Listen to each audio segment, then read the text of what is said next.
So if you're finding that you wake up several times a night, especially if you're around 2 or 3 a.m., and maybe beyond that as well, perhaps you're finding that your dreams start but get cut short. Maybe you're just feeling really brain fog because you're just not getting a good night's sleep all the way through. I want to talk to you about some simple things that you can implement at home to just kind of help you get through that night. If you haven't seen my video on the phases and stages of sleep, then please go back and have a watch of that.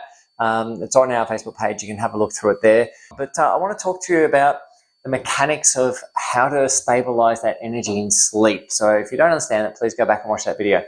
But when you're looking at sleep, what we want to do is really maximize the availability of energy in the brain before you get into what we call your REM phase.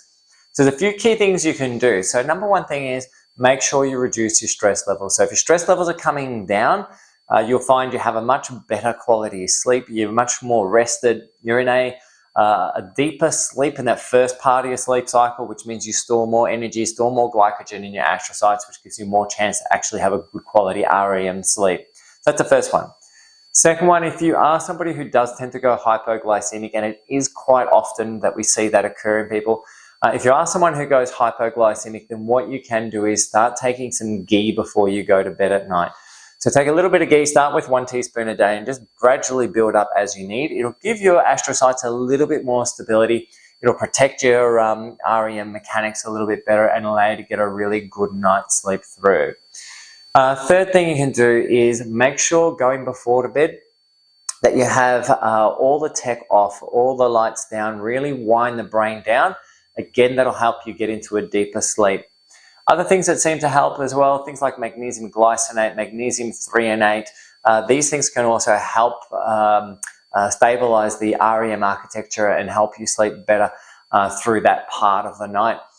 There are so many different avenues to approach when we start looking at these type of things, because it can also affect things like your balance and your vestibular system and things like that as well. We're not getting those astrocytes right.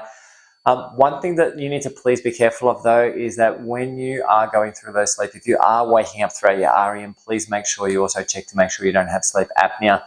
Sleep apnea can be the result of vagal dysfunction as a result of that lack of energy from your nervous system, from what we're talking about now, but it can also be due to blockages in your airways, which may need to be dealt with. Anyway, there's a few things you can start trying straight away to help get your sleep architecture better and try and get you to sleep through. If you do have any questions, though, please post them up. I'm always happy to help. If you are waking up perhaps at a different time, it's not around that 2, 3 o'clock in the morning, but at a different point in time, and you want to know more about it, just post up what time you're not getting, or what time you are waking up to, I should say, not getting sleep to, what time you are waking up at, and I'd be more than happy to give you some advice around that as well. All right, guys, I'm Trevor Chakouda from SpineWise, and I'll catch you in the next vid. Bye for now.